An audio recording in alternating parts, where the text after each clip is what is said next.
공유물 분할 재판, 가액 보상보다 현물 분할이 우선일까? 부동산 공유 상태를 해소하는 방법으로 한쪽이 전체를 소유하고 다른 쪽에게 금전을 지급하는 전면적 가액 보상이 가능할까? 최근 대법원은 현물 분할이 가능한지 충분히 검토하지 않은 채 전면적 가액 보상을 명한 판결을 파기하면서 공유물 분할의 원칙을 다시 한번 확인했다. 공유물 분할 방법에 관한 법리와 실무적 시사점. 어신탁 주식회사 원고는 피고들과 함께 나대지인 이 사건 토지 42제곱미터를 공유하고 있었다. 원고는 이 토지의 91.74%를 소유하고 있었고 피고들은 나머지 지분을 소유하고 있었다. 공유자 간 분할 방법에 관한 협의가 이루어지지 않자 원고는 공유물 분할을 청구 소송을 제기하였다.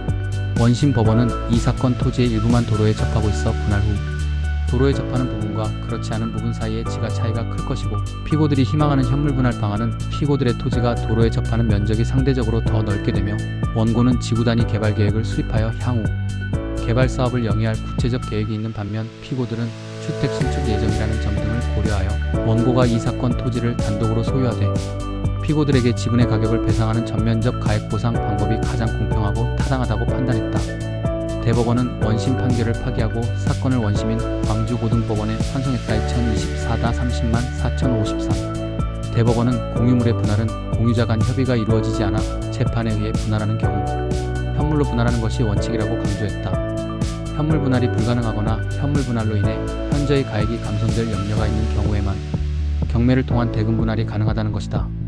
재판부는 특히 토지의 형상이나 위치, 이용 상황이나 경제적 가치가 균등하지 않을 때는 이를 고려하여 경제적 가치가 지분 비율에 상응하도록 분할하는 것도 허용되며 일정 요건이 갖추어진 경우 공유자 상호 간에 금전으로 경제적 가치의 과부족을 조정하게 하여 분할하는 것도 현물 분할의 한 방법으로 허용된다고 판시했다.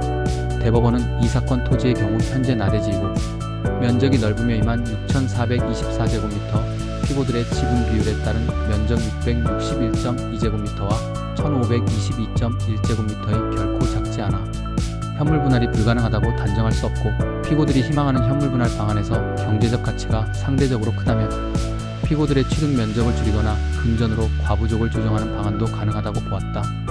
결국 대법원은 토지의 형상이나 위치, 이용 상황, 경제적 가치 등 재반 사정을 고려한 합리적인 현물 분할 가능성을 더 심리해보지 않은 채 전면적 가액 보상을 명한 원심 판결에는 공유물 분할에 관한 법리를 오해한 잘못이 있다고 판단했다. 이번 대법원 판결은 공유물 분할의 기본 원칙을 재확인했다는 점에서 의의가 있다.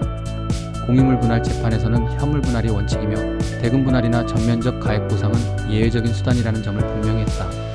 대법원은 이번 판결에서 현물 분할이 불가능하거나 현저히 가액이 감손될 염려가 있는 경우에만 예외적으로 대금 분할이 허용된다는 기존 법리를 재확인했다. 특히 토지의 형상이나 위치, 이용 상황이 균등하지 않을 때 경제적 가치가 지분 비율에 상응하도록 분할하거나 금전으로 가치의 과부족을 조정하는 방법도 현물 분할의 한 방법으로 허용된다는 점을 분명히 했다. 이는 공유물 분할에 있어 현물 분할 원칙을 최대한 존중하면서도 유연한 해결책을 모색할 수 있는 길을 열어준 것이다. 대법원의 이번 판단이 타당하다고 생각된다. 공유물 분할에서 현물 분할 원칙을 쉽게 포기해서는 안 된다. 특히 이 사건처럼 면적이 넓은 토지의 경우 창의적인 현물 분할 방안을 충분히 모색해볼 필요가 있다. 현물 분할 시 발생할 수 있는 가치 불균형은 금전적 조정을 통해 해결할 수 있기 때문이다. 또한 공유자 한쪽의 개발 계획이 다른 쪽의 재산권 행사 방법보다 우월하다고 보는 것은 신중해야 한다.